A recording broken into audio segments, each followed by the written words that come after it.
सहनाववतु सहनौ भुनक्तु सह वीर्यङ्करवावहै तेजस्विनावधीतमस्तु मा विद्विषावहै।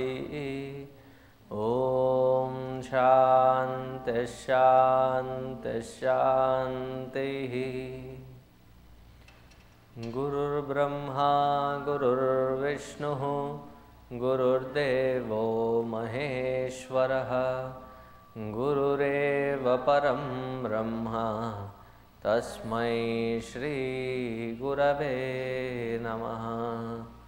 तस्मै श्री गुरवे नमः।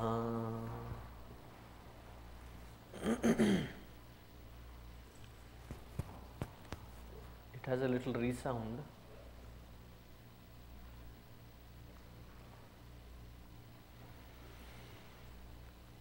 We are in mantra number 6 in chapter 1, section 1.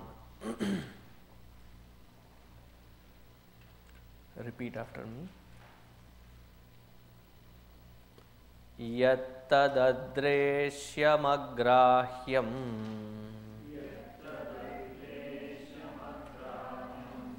agotram avarnam achakshushrotram tadapanipadam nityam vibhum sarvagatam susukshmam tadavyayam yadbhutayonim paripashyanti dhiraha.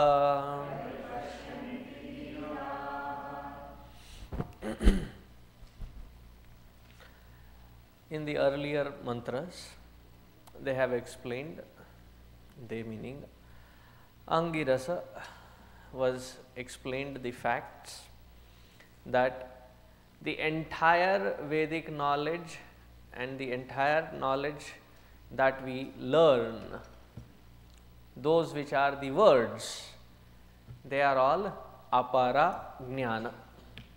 So, what is parajnana? So, here he talks, and this is a very beautiful contemplative mantra. Yat tad adreshyam agrahyam agotram avarnam achakshushrotram tat apanipadam. The first two lines, it's mere or pure negation. So, in Vedantic way of looking at it, the truth is always indicated by that which it is not. And many people criticize that these mantras are pretty roundabout way of learning truth. If a question is asked that, do you know this person? So, you show all the people in the hall, pick each one of them name by name, and then say that which you are asking is not this person. That which you are asking is not this either. So, it becomes a little frustrating for an intelligent student sitting who would probably revolt and say, I am asking about the truth, why are you telling that which does not concern the truth? The technique is not a mad process, because they were in solitude in the caves or in Himalayas for ages together, and that salinity has gone deep into their heads, hence therefore they are speaking thus. But instead, it is the most profound way of understanding. Why is it the most profound way of understanding? This is called Shakha Chandra Nyaya in the terms of Nyaya. It is called Shakha Chandra Nyaya. On the third or fourth day after the new moon, there is a crescent moon that you can see. A very delicate looking crescent moon. In order to view that, sometimes people look into the sky and miss it. So you were looking into the sky from your balcony and you could identify that delicate looking crescent.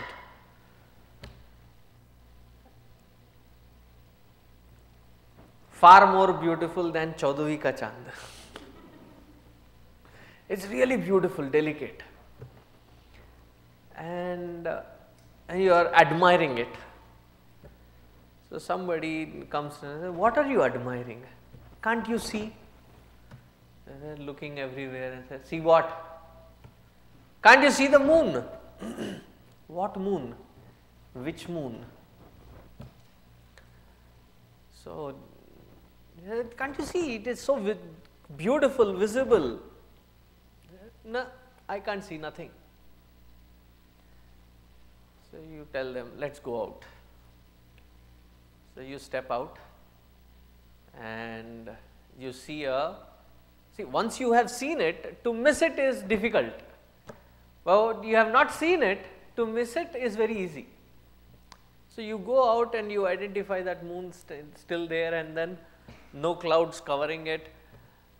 And you said, "Do you see this tree?" I said, "Yes." Well, obviously the tree is not the moon. That need not be said. "Do you see that big branch which is coming out, leaning out onto this side?" "Yes." Obviously that branch is also not the moon. "That last twig that you see in the upper corner, which is like a horn which is coming out on this?" "Yes." "Can you see that? There are 3 of them, like the Trishula, there are 3 of them." Say, "Yes, yes, yes." "The left one, between the left one and the center one, you go into the sky."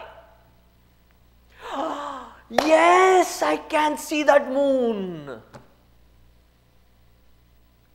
So all these, the tree, the branch, the twig, the final 3, what are they? They are just pointers. Pointers, that which is accessible, that which is nearby, that which can be seen. Through that which can be seen, that which is not being seen, you focus and train that focus to leap beyond that which is seen. Similarly,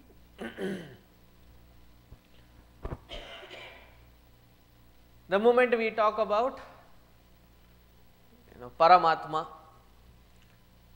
it is not just today, even in those days, the first thing that anybody would say, "Can I see God?" Many people read Swami Vivekananda's dialogue with Ramakrishna Paramahamsa, and then they repeat, cut and paste. Swamiji, what Vivekananda asked Ramakrishna Paramahamsa was really amazing. I am also searching for somebody who has seen God so that they can show me God. Vedanta is beautiful. What is the first word that they say? Adreshyam. Adreshyam or adrishyam.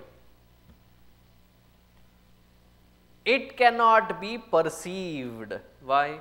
It is invisible.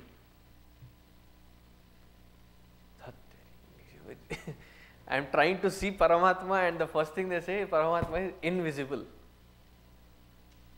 From what perspective or from what grounds are they telling that this Paramatma is invisible, adreshyam? So here he says that Paramatma, if to be seen as something out there,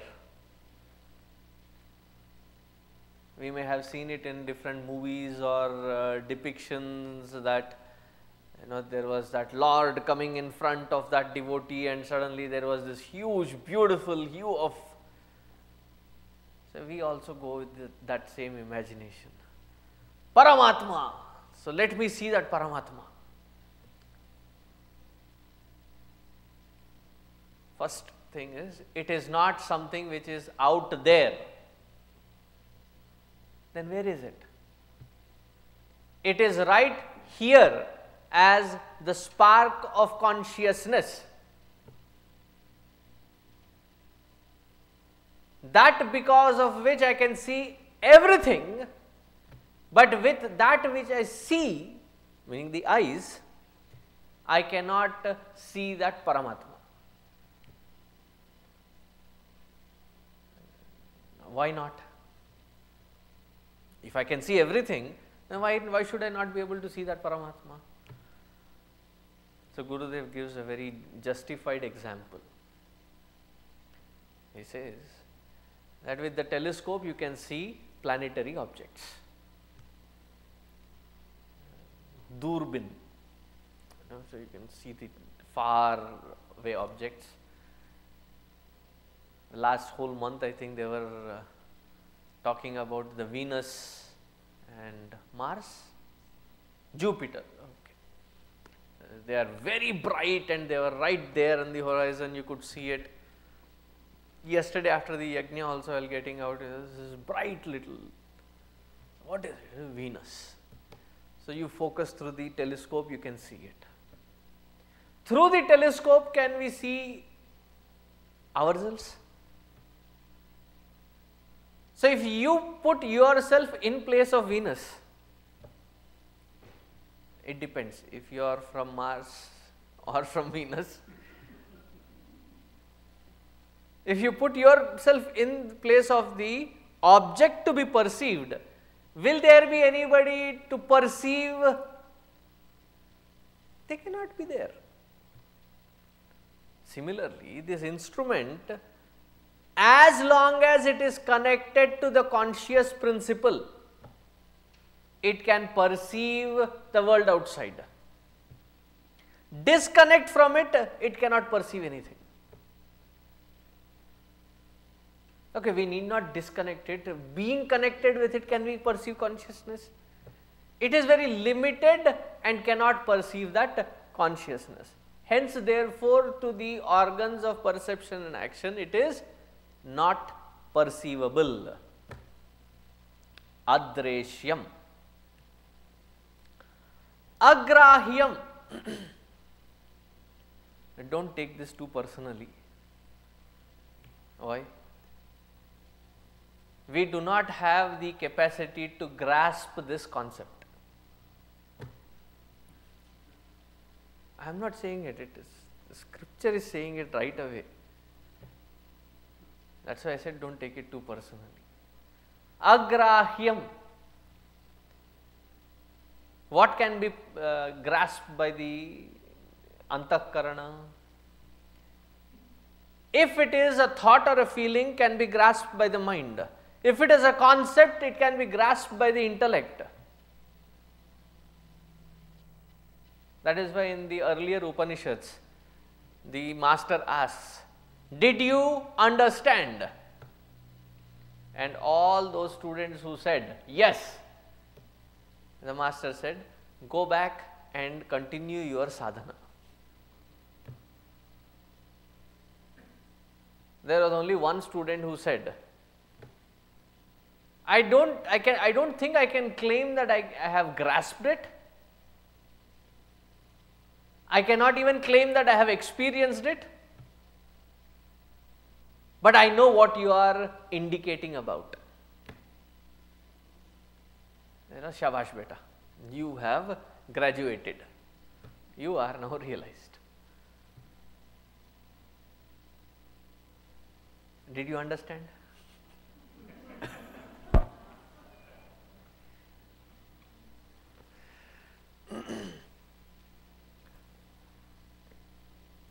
The intellect can form concepts. today what we talk about, whether it is God, whether it is Paramatma, whatever these spiritual contextual words, what are they? They are pure concepts in our head. Have we seen God?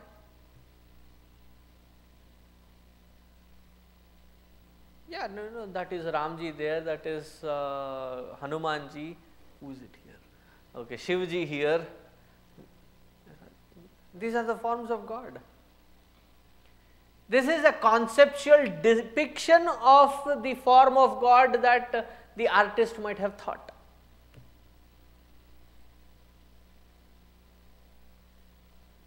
See, when people talk about Adi Shankaracharya,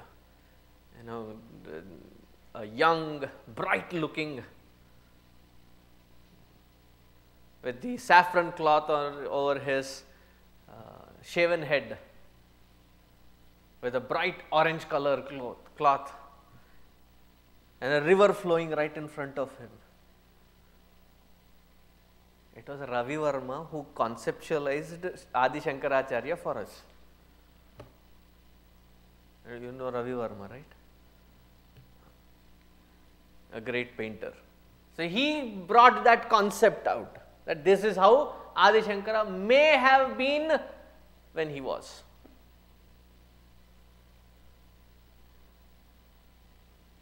Now what to talk of Paramatma? What to talk of self? They are mere concepts in our head.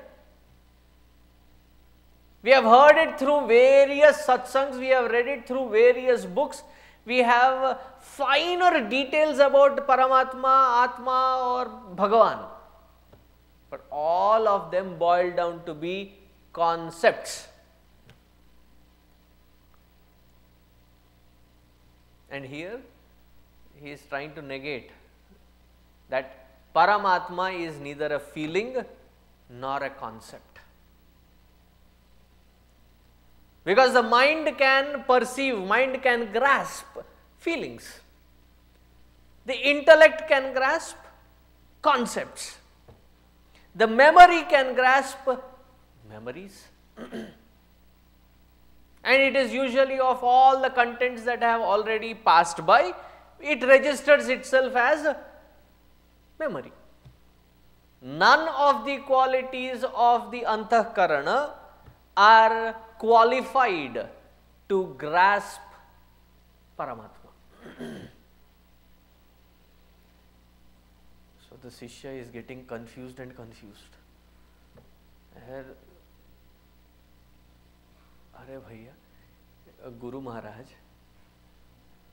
all that I have is the body, mind and intellect. And one by one you are shooting down all the equipments that I have. Then is realization, is it really a possibility? Because intellectually, if you look at the first two words and as they are explained, it seems to be an impossibility.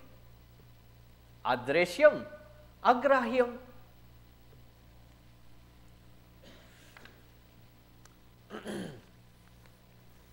The Guru says, wait beta, I have not confused you thoroughly yet. It's just the beginning. Now what is the next word that is taken to explain? It says, agotram.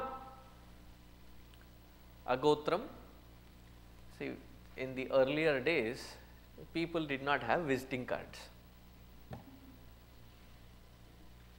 So when you meet each other, when you greet each other, you take out your wallet, pull out your visiting card and give it and say, I am such and such, glad to meet you. So you are also obliged, you also pull out and then you give your visiting card and say, glad to meet you.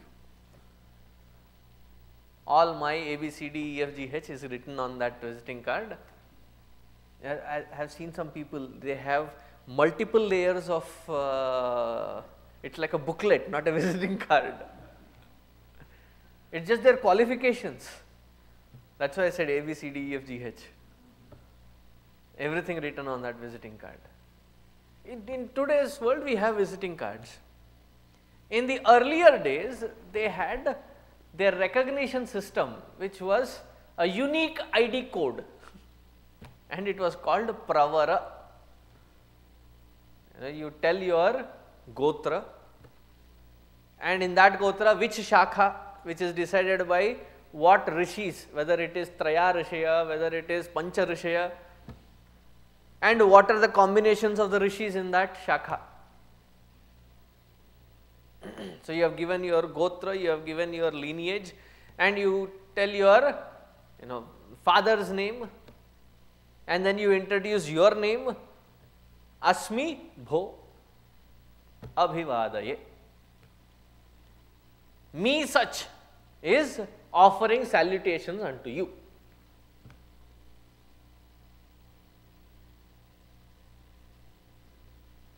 So, who can have that kind of a visiting card?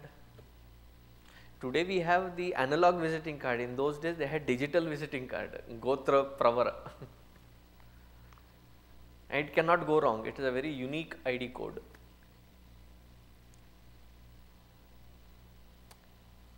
It is for somebody who has been born to identify them with there is a Gotra origin.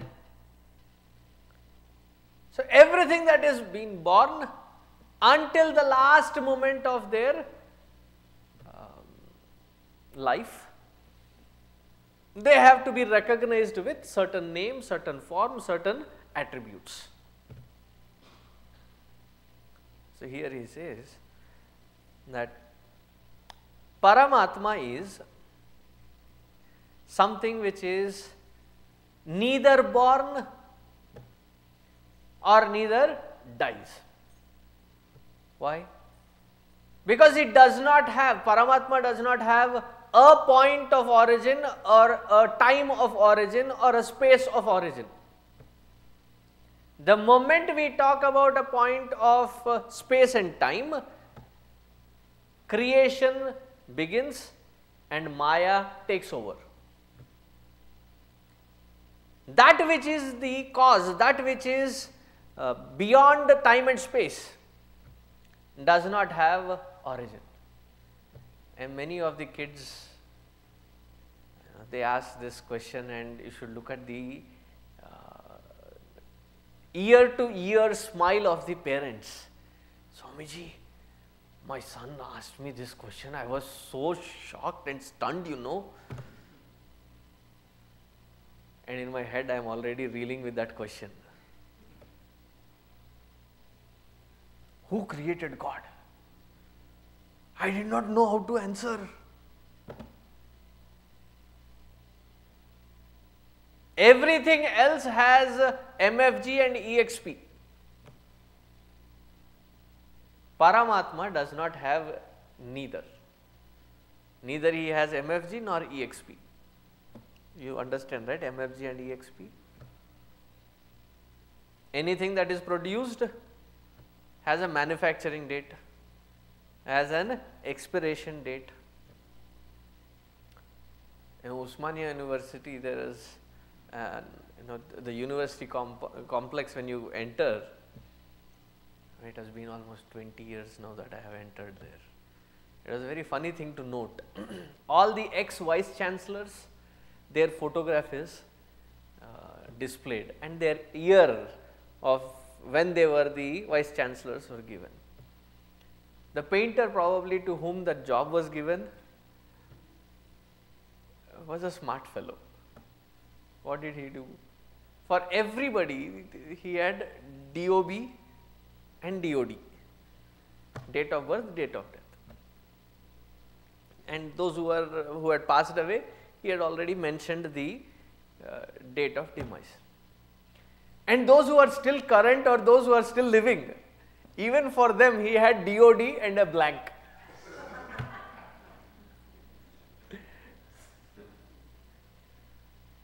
Here tu idhar tap, main idhar up. The moment somebody go write it down. Everything that is born has a manufacturing date and an expiration date. And that Paramatma who is neither born. That which is never born, can it ever die? Hence, therefore, agotram.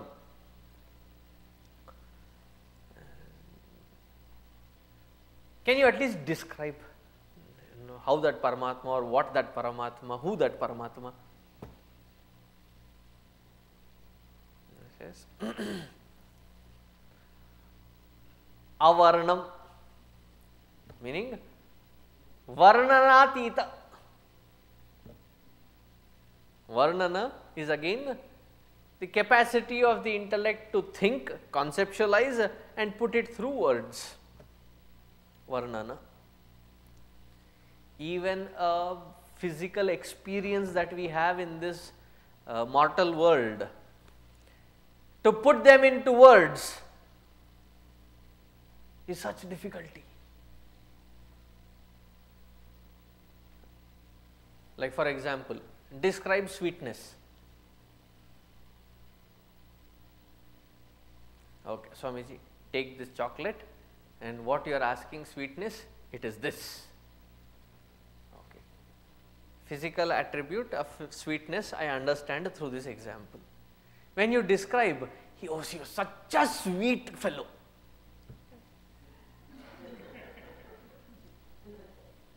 What part of him did you bite and eat?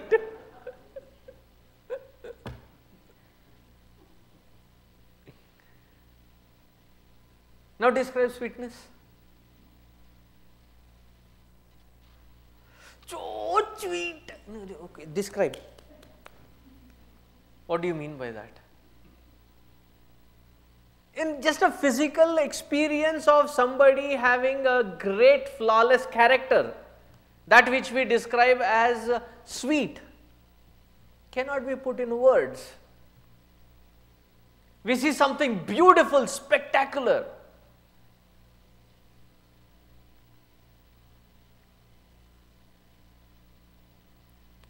Where was this?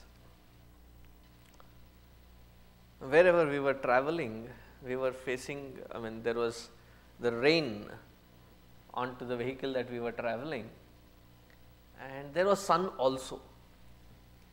So the angle with which it was hitting, then I quickly turned around because the angle was so predictable that there should be some rainbow somewhere. And it was such a beauty, amazing beauty, that there were two rainbows crossing each other. Like first time I have ever seen that. All that I can describe to say is, it was amazing. Now, how much emphasis I give on that word, amazing. You should be able to imagine how beautiful it was. Beyond that, can we really describe it? We can't. Now, here he is trying to say that that conscious principle is attributeless.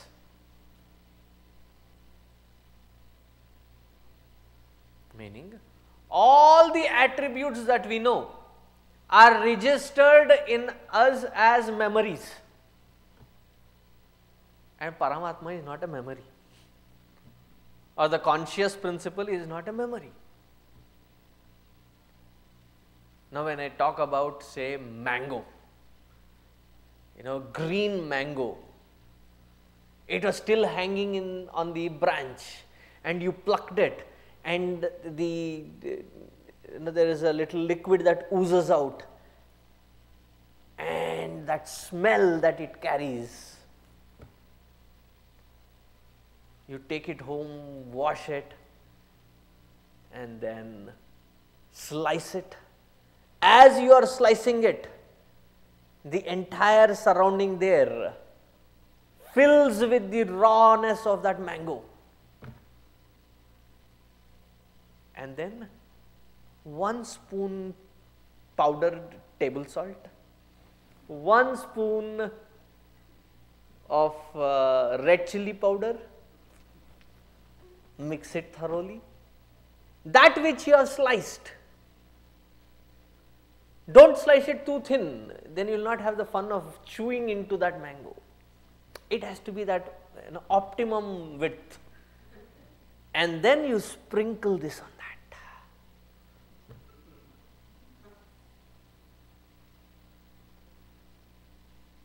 You know what I see now exactly at this moment?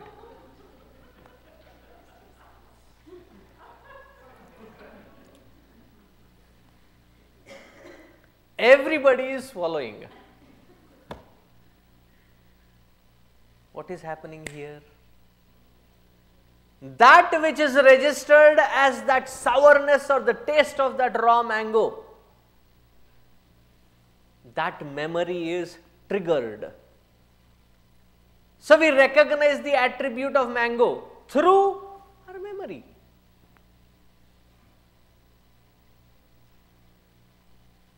And Paramatma, or this conscious principle, is not a memory.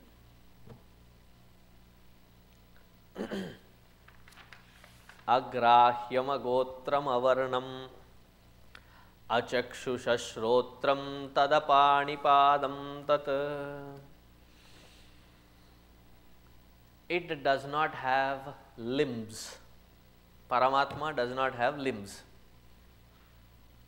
Imagine, as subtle a truth or contemplative truth as explained in this Upanishad, we teach our kids in Balavihar as the first shloka of the Guru Stotram.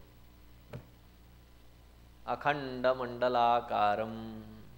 What does Akhanda Mandalakaram mean? Unfragmented. Khanda, fragmented. What can be fragmented? That which has parts, that which has limbs. So I was at somebody's house, and the timing was, I had gone into their city for a yajna, that his parents, his in-laws, everybody came in the same week. So his house was packed. So one of the grandfathers for this young little 4-year-old son, the grandson, brought in a nice model of an aircraft.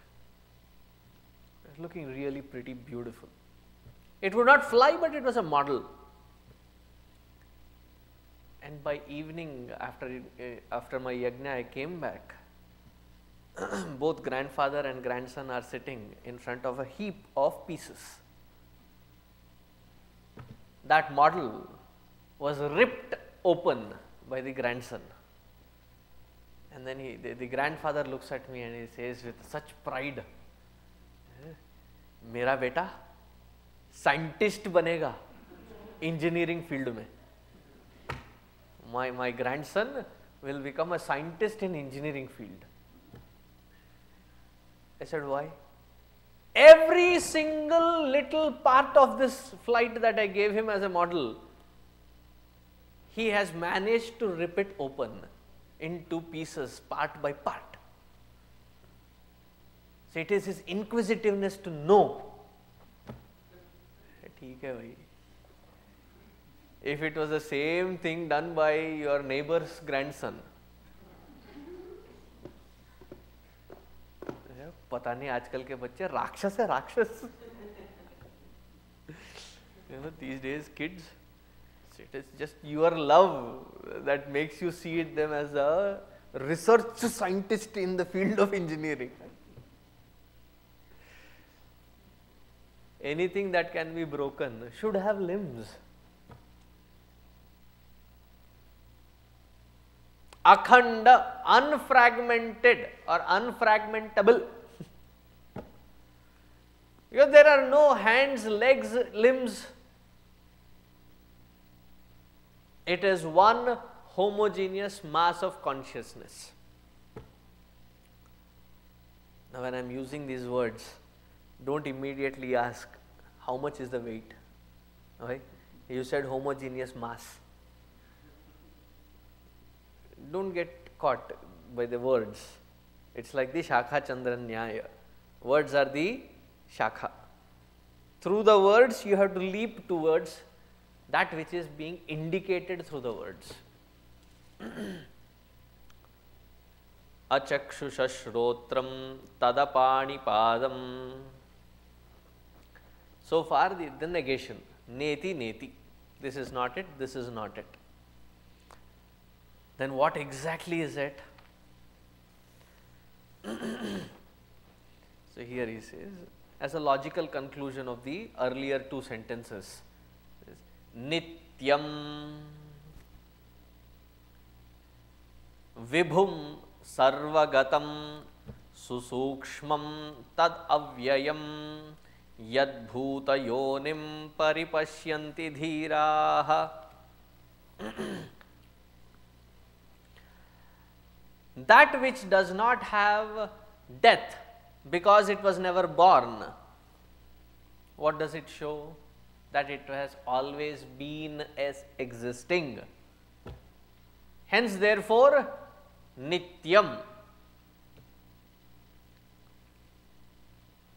That which does not have a shape or an attribute of its own can alone support and express as various shapes, various forms, various limbs, various attributes, but yet does not get contaminated by that which it is supporting. Don't get confused with too many words here, it is a very simple concept. Again, it is just a concept for the first place. Electricity enables the bulb to give us light, but electricity cannot be equated as the attribute of light. Without electricity, there is no light. So, we should not be hasty enough to conclude that electricity is light.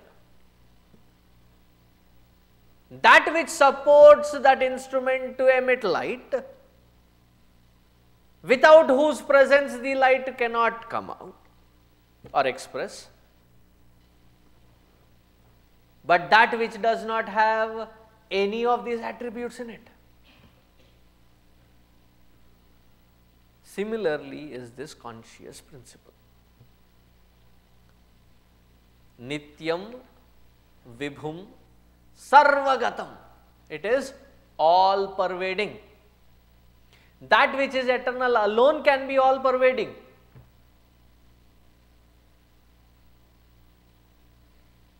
That which is khanda, that which is perishable, can never be all pervading. Maybe our pervasiveness can be only this dimension.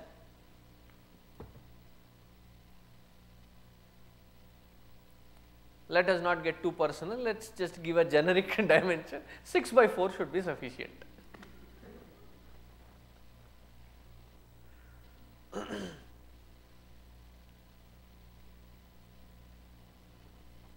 Especially when you travel in the airplanes, then it is difficult, because their dimension encroach your dimensions.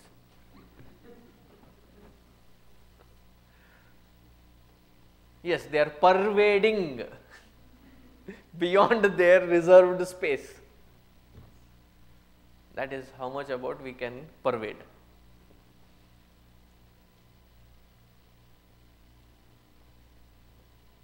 This example also we have already seen, and it does not hurt to listen to it again. You all drove from your offices or your home, wherever it was, to this place. When you started from your office, is it okay to presuppose that you are not here? I am talking only physical sense, okay?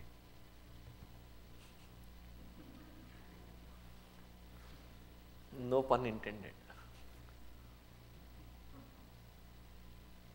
Having reached here, is it fine to conclude that you are not there from where you started? Meaning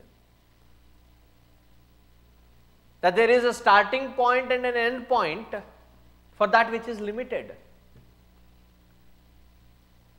The starting and the end point makes sense Because once you leave from the starting point, you reach to the end point.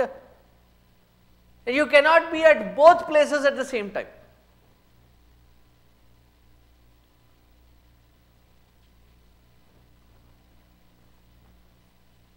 Now, with regards to this body, that is the example, okay. What I just said so far was the introduction to the example. With regards to the body, is there or can there be a starting point or an end point? Because we often hear people say head to toe. Even in Sanskrit they say nakhashikha paryantam. From the nail to the final length of your hair, as far as it can go. If you have hair left. Nakhashikha paryantam. Where does we do it? Is there a starting point? Is there an end point?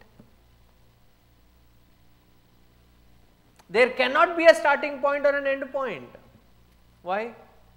With regards to the body, I am all pervading at the same time at all limbs that I am enlivening.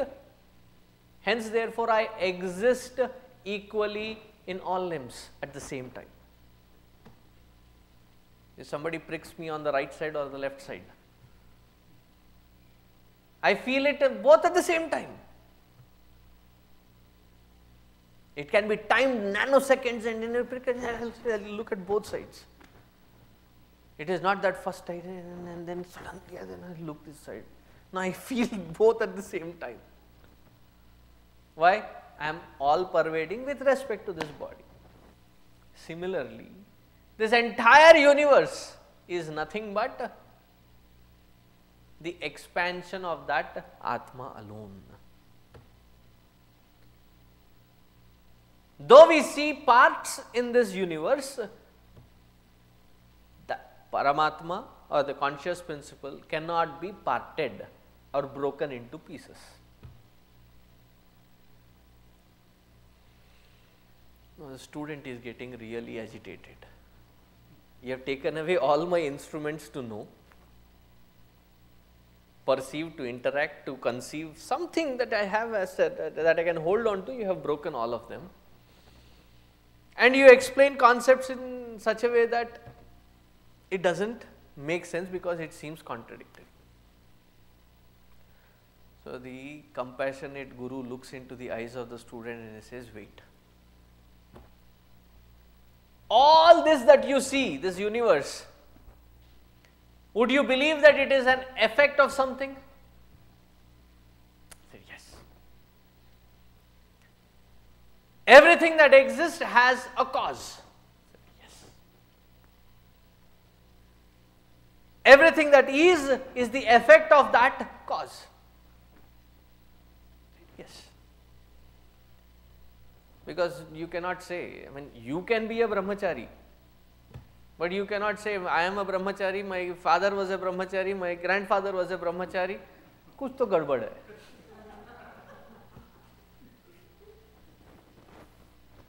If you are, it means the father was not a brahmachari.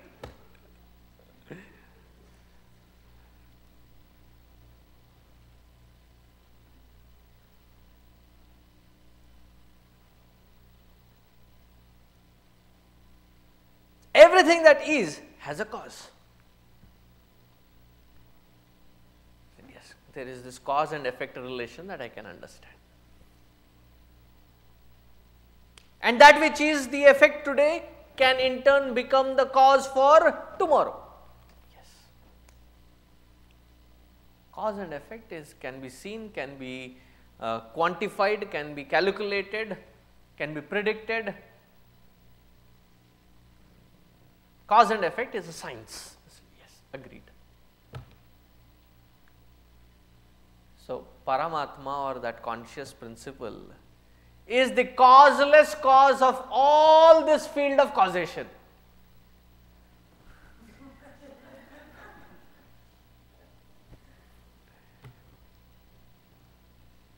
Yat bhuta yonim paripashyanti dhiraha. Bhuta yonim, all this which you see are seen because of the cause and effect relationship. There is nothing that happens without cause and effect.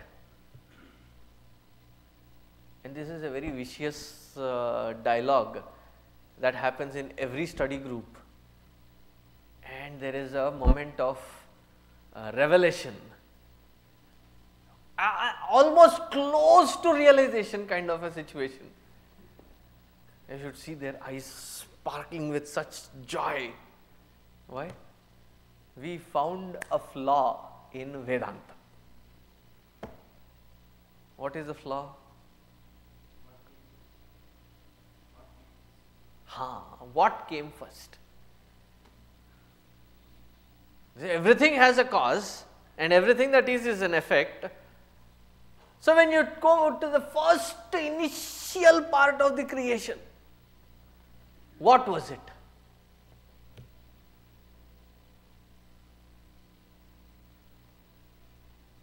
That which always existed before the creation, during the creation, after the creation, is the womb of all this, that which is called or recognized as created.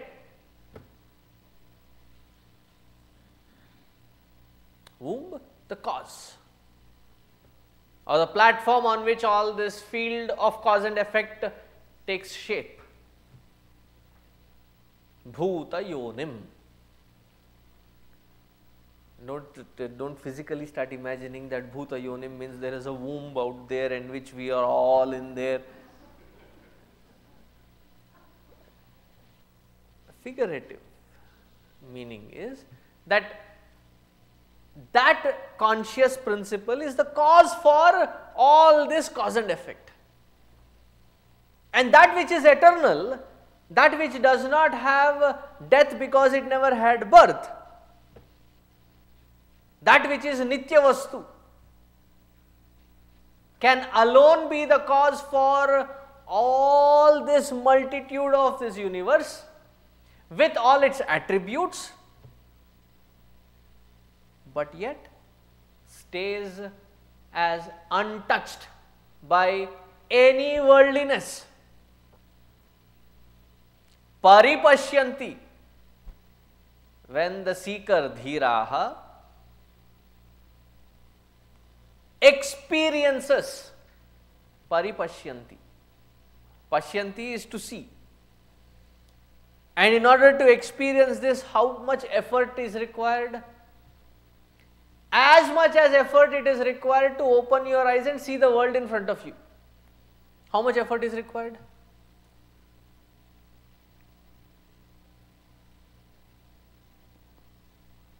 So somebody asked Gurudev, Swami's realization is so difficult. How do we get there?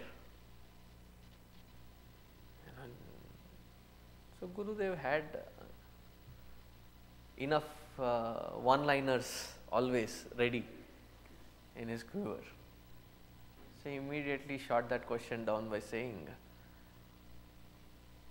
realization or awakening is that far away, as far away is the waking from the dream. How far is the waking from the dream? Is it actually far? It's a different phase of experience.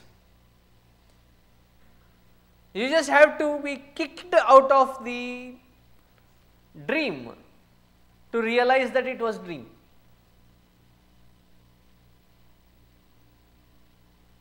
Can we calculate in terms of time and space, saying that how far it is or how much time will it take? So many of the scientific brains, when they come to the field of philosophy, they would want to find that philosophy is not appealing. Why? It does not hold the time of test of time. See, you put this and this ingredient for this much time under such pressure, this will be the yield. Repeat it hundreds of times, it will give you the same result. do this systematically, and by the 10th year, 20th year, maybe 100th year, you get this result called realization. There is nothing like that. There is no standardization. Standardization, time and space is a concept of the mind. If there is mind, there is time and space. When there is no mind, there is no time, no space. You would come into this space called Saket for satsang. There are days when you feel that 1.5 hours has just gone by. By the time you wake up,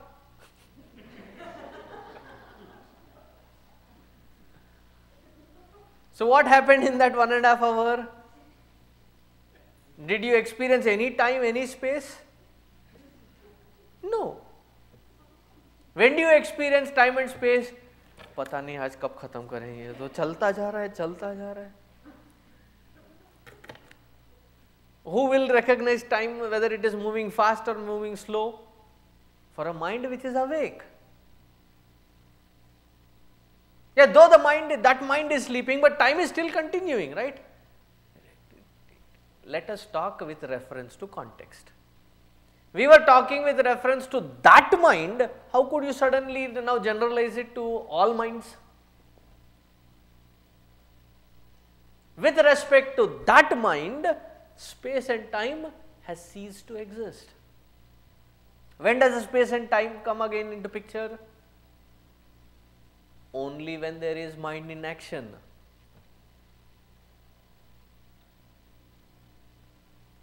So that time and space, which is a limitation or which is the attribute of the mind, can Paramatma be defined in terms of that time and space?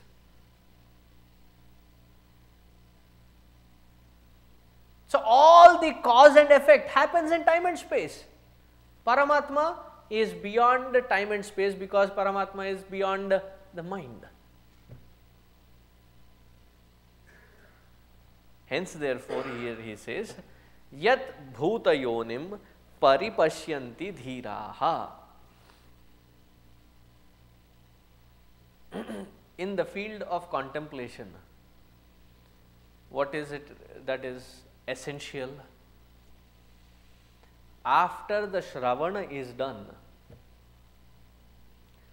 Manana has to be vigorously performed. What is the vigor of the Manana? Each word, do a research on it, a thorough investigation. Adreshyam.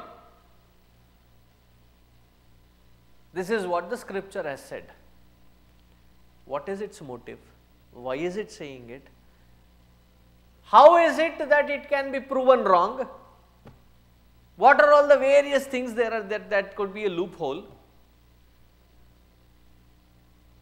And finally, when you look at each word and all, put the entire sense or the meaning of it together, we come to realize that this is such a perfect mantra that there are no loopholes left.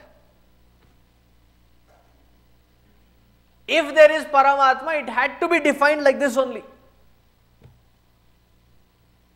And that should be the conclusion, not because you have heard it, because you have reached it through your own investigation, through your own understanding.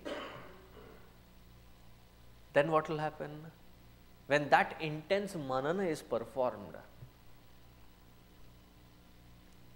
there is an eczema for the buddhi. In Sanskrit it is called buddhi kanduti. Eczema, itch. While we sit on the seat of meditation, to be absorbed in that silence, these are the questions that keep popping up. Is this really, worthwhile the effort? Before I got into all these things, I think I was more happy. Now, with this half of the logic that I understand, I neither can enjoy this nor see any end of what my effort is leading to. Where am I stuck? Contemplation happening. Why? The buddhi does not carry that clarity still, and we will still be circling in loops right here at the stage of concepts. That itch of the intellect to constantly question has to be satiated.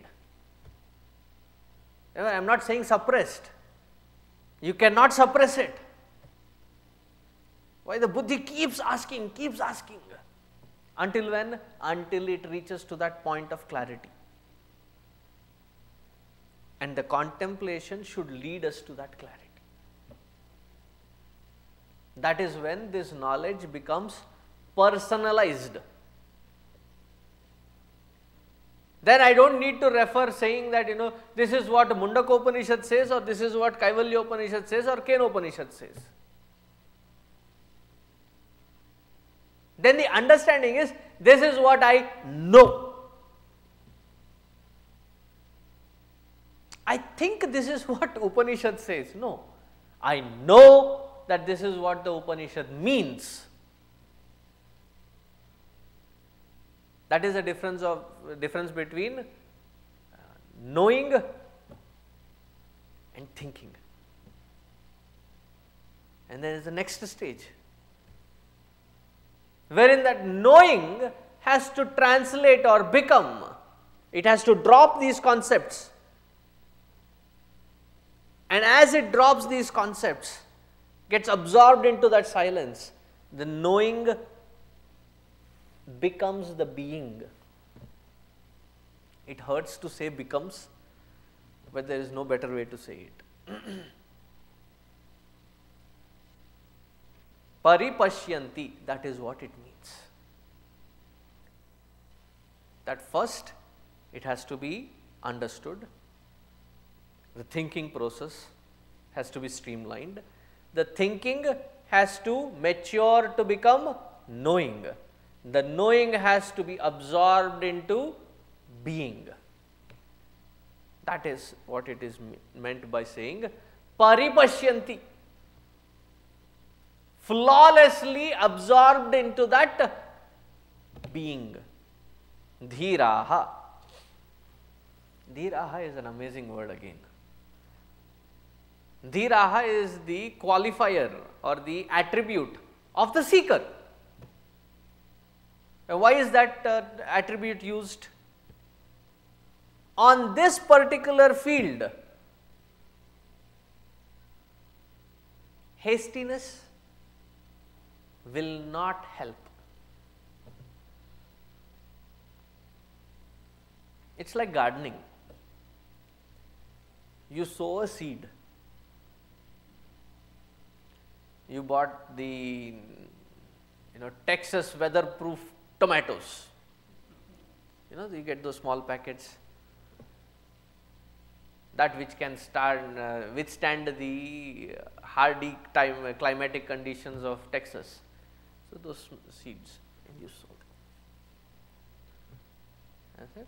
Water them regularly, once a day. So you water it. 3 days you water it. 4th day, buddhi kanduti. There was a itch. 3 days I have been watering, no sprouts.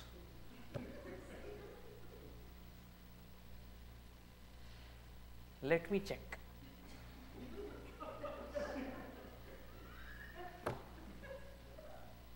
And you see a little white spot. You close. And in spite of your harassment on those seeds, couple of them really grew. And you're still watering. and then there comes a stage wherein you are now confused. Is it growing or not growing? Because it has come to a stage, leaves are all there, that does not seem to have a change from yesterday to today.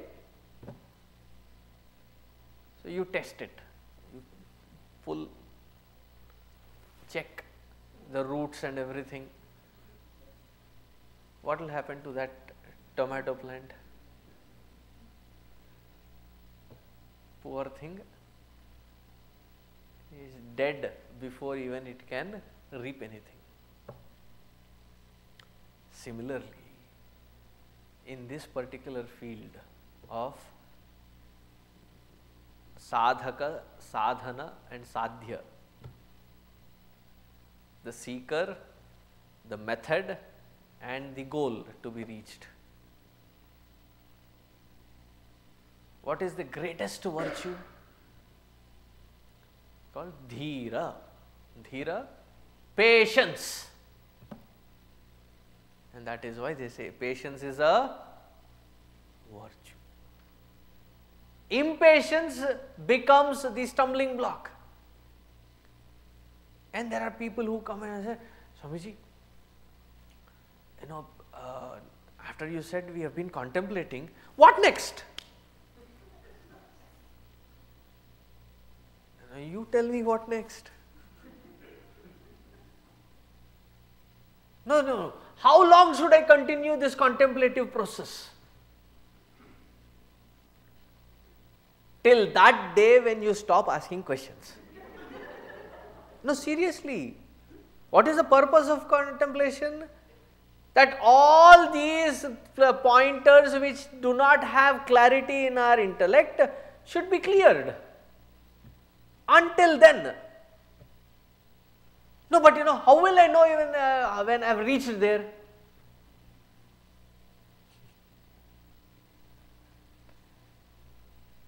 How do you know that you have eaten stomach full, your hunger is satiated?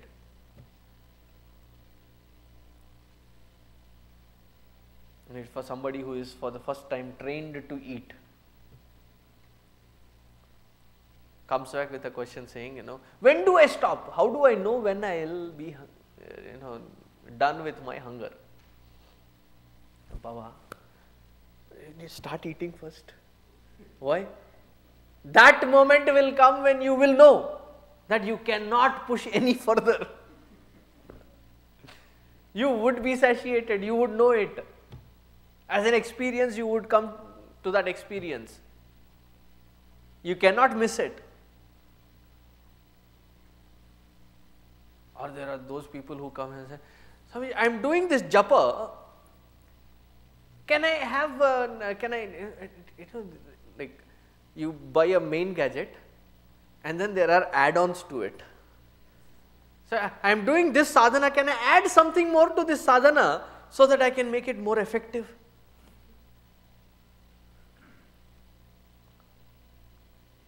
Because I have seen, my cousin, they do little of pranayama, they do little of yoga, they do little of chanting, and then at the end they do meditation also.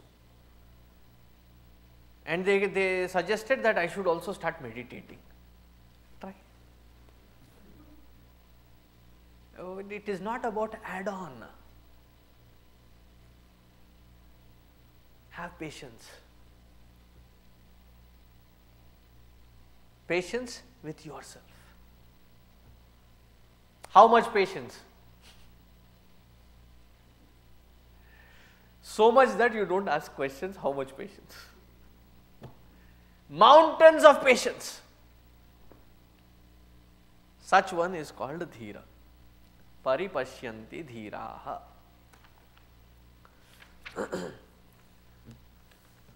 Continuing. Now, before we continue to the 7th mantra, a word of attention or word of caution, that whenever in our scriptures they have spoken about different theories of creation, and my statement itself should be very clear that there is no one method of or theory of creation, and through these scriptures we find multiple theories of creation. Now, you go into science, they say Big Bang, then there is the 6th day of creation and 7th day of rest. Whether it is the Old Testament or the New Testament, they pretty much have the same variation of the 6th day and the 7th day rest.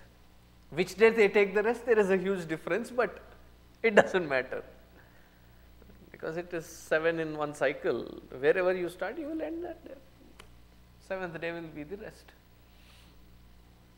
Sabbath or the rest day, worship day. In our scriptures, you will see that in the very same Purana there are 6-7 different theories of creation. In Atharva Shaka there will be different theories of creation. So, it is not to mislead or misinterpret, saying that our rishis had lost it by the time they came to explain theory of creation. What is the purpose of theory of creation? First point. The theory of creation, as explained in our scriptures, is not to prove the creation. It is not to prove when it was created, how it was created, what was the process. But the purpose of theory of creation, various theories that have been stated, there is only one single purpose, and that purpose is that you, the conscious individual, is the center of this entire creation, and you are the one from whom the creation bursts forth from. Meaning, all these creation or theories of creation are given so that they are used as a pointer to reach to that core of our own being. Not to talk about the validity of the creation out here in this world of material or matter, but to divert our attention from the matter, to transcend the matter and to dwell in that conscious principle alone. For that purpose alone, that the theory of creations have been varied, and all of them focus on this single pointer alone. Having given that disclaimer, now let us get into the next mantra. Because in the last mantra we ended with Bhuta Yonim. So, in order to explain it to the young Shaunaka, Mahashala, the great accomplished Shaunaka, because he seemed very confused. So, in order to explain to him, he continues in the 7th mantra. He says, Yathornanabhisrujate grunhate cha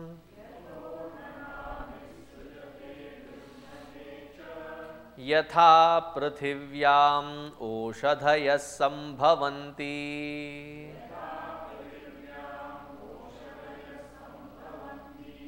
Yatha satah purushat keshalomani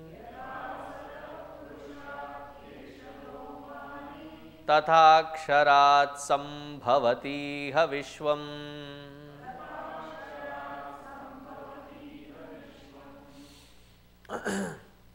Three examples are taken to explain how this creation came to be.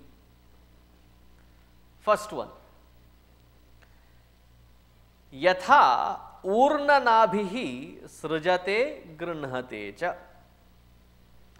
Urnanabhi is a spider. So, what does this spider do? See, there are certain spots in and around our house where you go out to water in the garden or you go out into your front area. There are certain areas wherein you clean, at least at my height, when I travel from Bharat Niwas to Saket, there are a couple of points wherein I feel the thin fiber, hitting my face or hitting my hair. The spider, as I was coming here, I had 2 such spots. Now, when I go back, I will have those 2 spots again. So, there are those, and sometimes when it is just that sprinkling rain, just not too hard drizzling, just about to drizzle, and there is this beautiful spider web, and the water sprinkles right on it, and it gathers enough droplets just about to be dropping down, but still hanging in there. What an amazing network that it has created. So somebody said, spider can apply for jobs in today's market. Why? They are very good at web designing, networking. I read a recent cartoon with all these different fields that the spider can apply. When you closely sit to that web and watch that spider, how it functions, you would see that it drops, but it does not fall.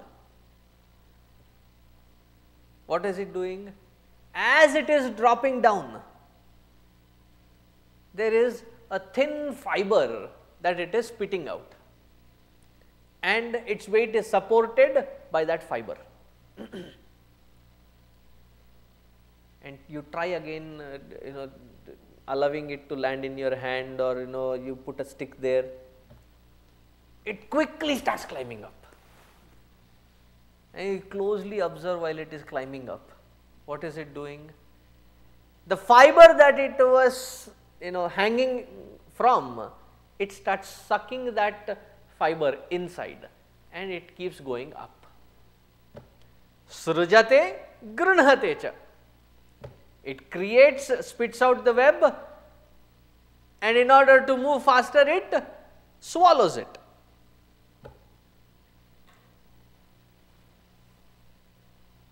Similarly,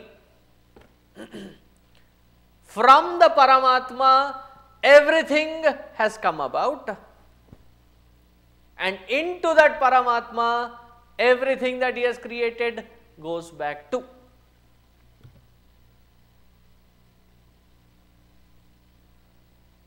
From him alone everything expresses, and unto him alone everything merges back into.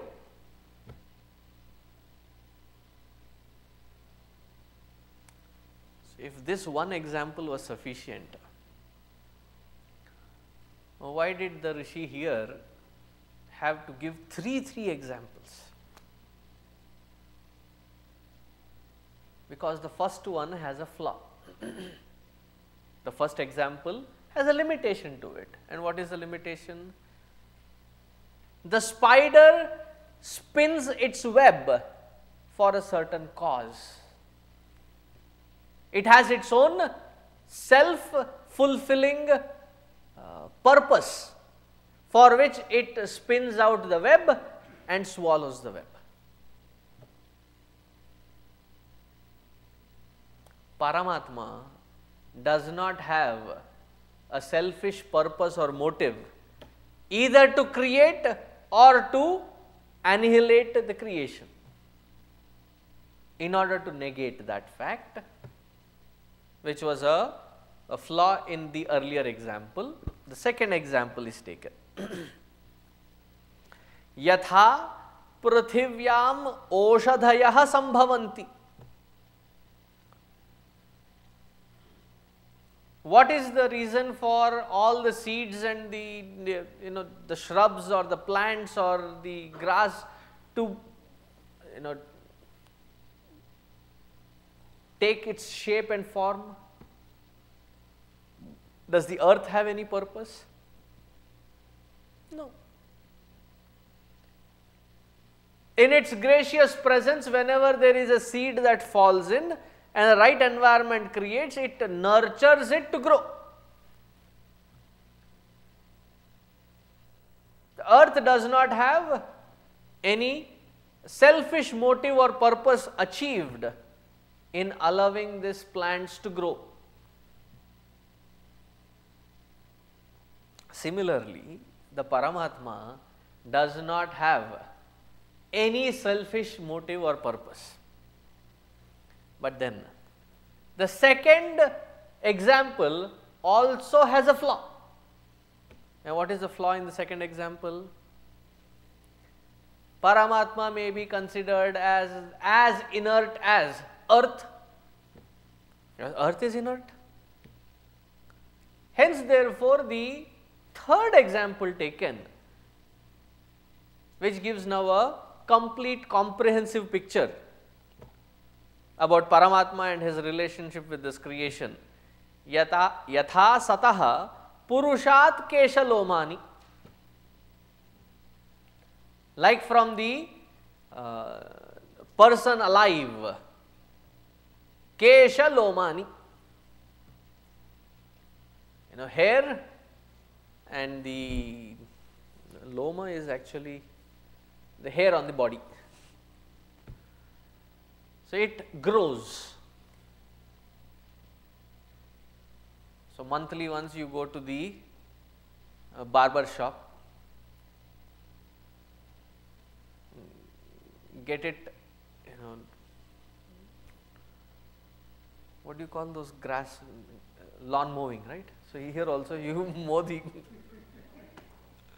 mowing is done and you get into your day-to-day routine. Before you realize, there is hair going haywire in all its direction, and you look at yourself again. This is for those blessed ones who have hair.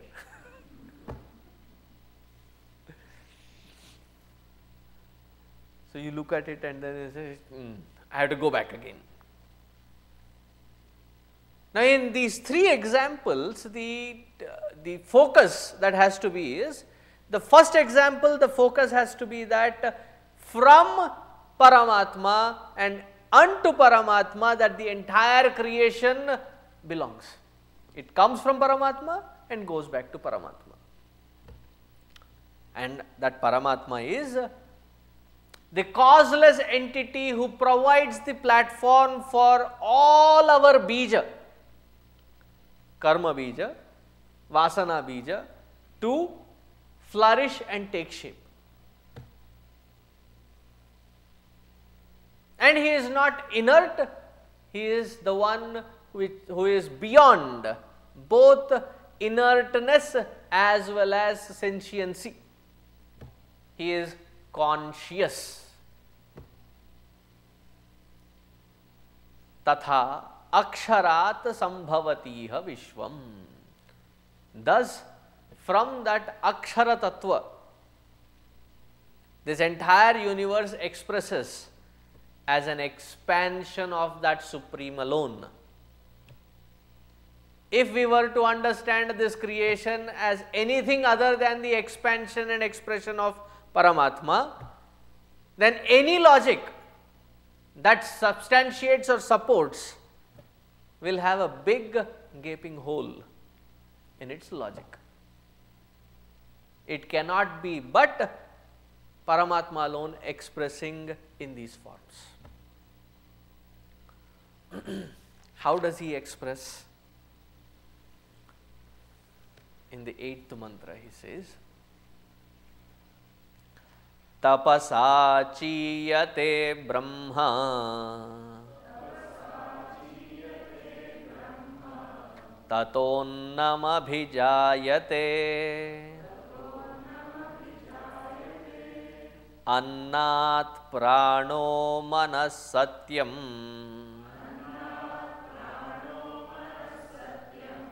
लोका कर्मसु चामृतम्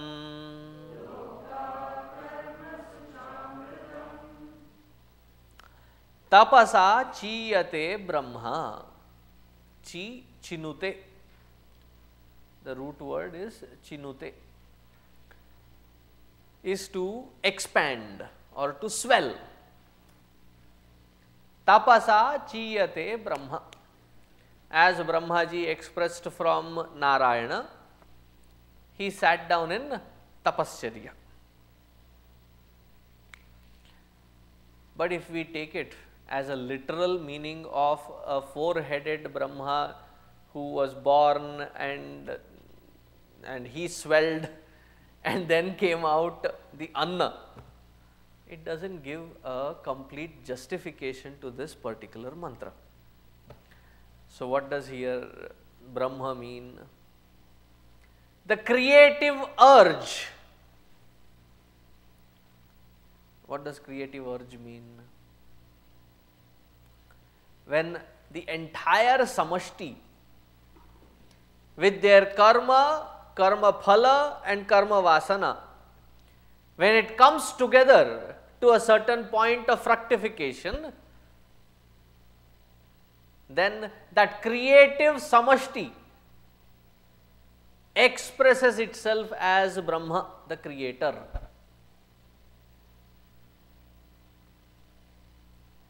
And that creator,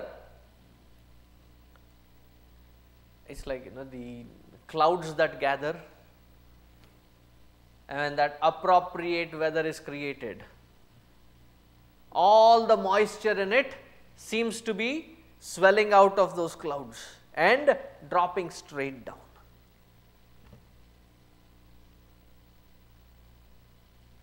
It is not that there is a sponge or there is some kind of a material out there into which all this moisture is collected, and then there is somebody who is there sitting there and squeezing it, and then it rains down. It gathers together. Similarly, all the samashti karma vasanas, they gather together, and when they reach to that fructifying point, that creative urge that it generates before it expresses, there is a lot of tapasya. Tapasa chiyate Brahma. What does tapasya mean? Various scriptures have described tapasya in different patterns. If you ask Ramana Maharshi, he would say, what is tapas? Mahadidam tapaha Ramana Vagiyam. What is the greatest tapas?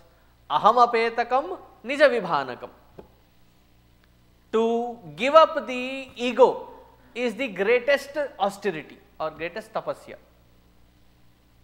Similarly, in the same Atharva Shakha, in the earlier parts of Karma Kanda, tapas was described as Aikagryam tapaha uchyate. To have that single focal point, to express all these samashti vasanas into creation, was the tapas of that creative urge called Brahma. So, from that Brahma, what came about? Annam abhijayate. Anna came about. Now, Anna, for every South Indian, it means rice.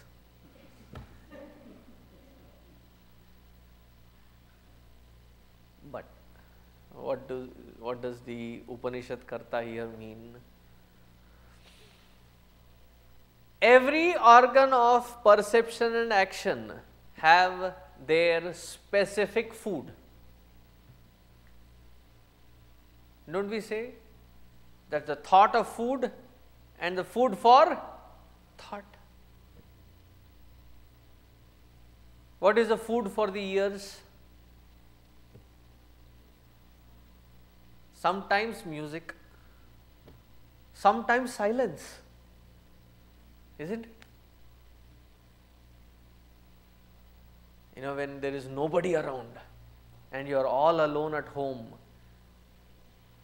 You are anticipating all the guests and everybody, so you are busy cooking or doing something, cleaning up, and you can't stand the silence at home. So you blast the music. So you have food for your ears. Then one by one all the guests trickle in. And there is such a tornado in your house for 4-5 days. Enjoyable one. But by the time they all leave, you again yearn for some peace. Why? That also is food for the ears. For the eyes, beautiful forms. For the tongue, beautiful tastes. Again, great taste or beautiful taste or beautiful forms, each person has a different set of likings and dislikings.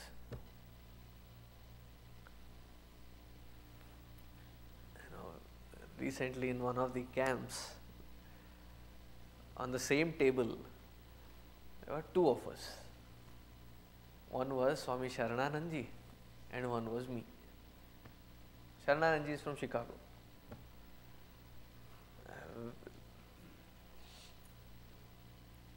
Or Swami Dhiranandji teases him as no hair from O'Hare.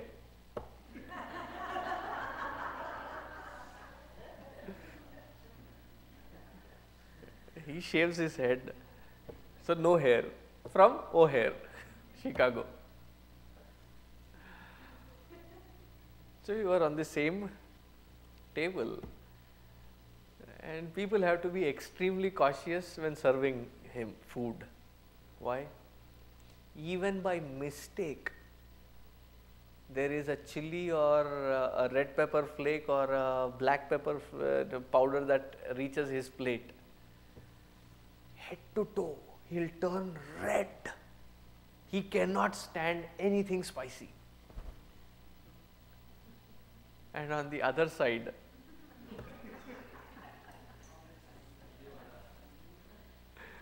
I am sitting, because the food that they bring is tuned to Swami Sharananandji, that even if they want to put something more as excess of spice, it would still turn out to be bland. So I go there with a pickle and a packet of chilies, so that it is ready.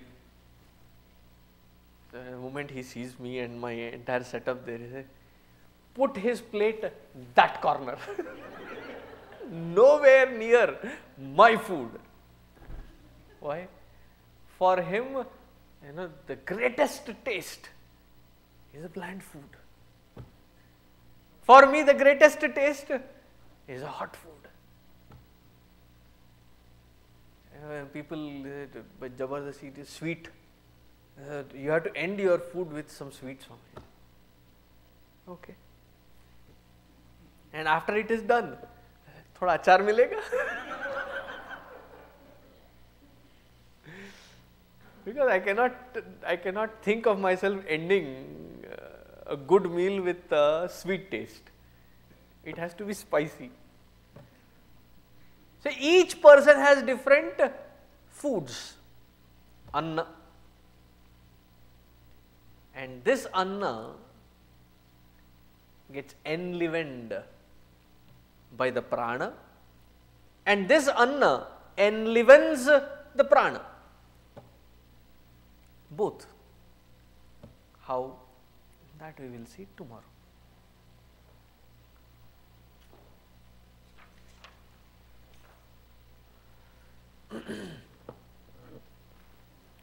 Om Purnamadaha Purnamidam Purnat Purnamudachyate Purnasya Purnamadaya Purnameva Vasishyate. Om Shanti Shanti Shanti. Harihi Om Shri Gurubhyo Namaha. Harihi Om.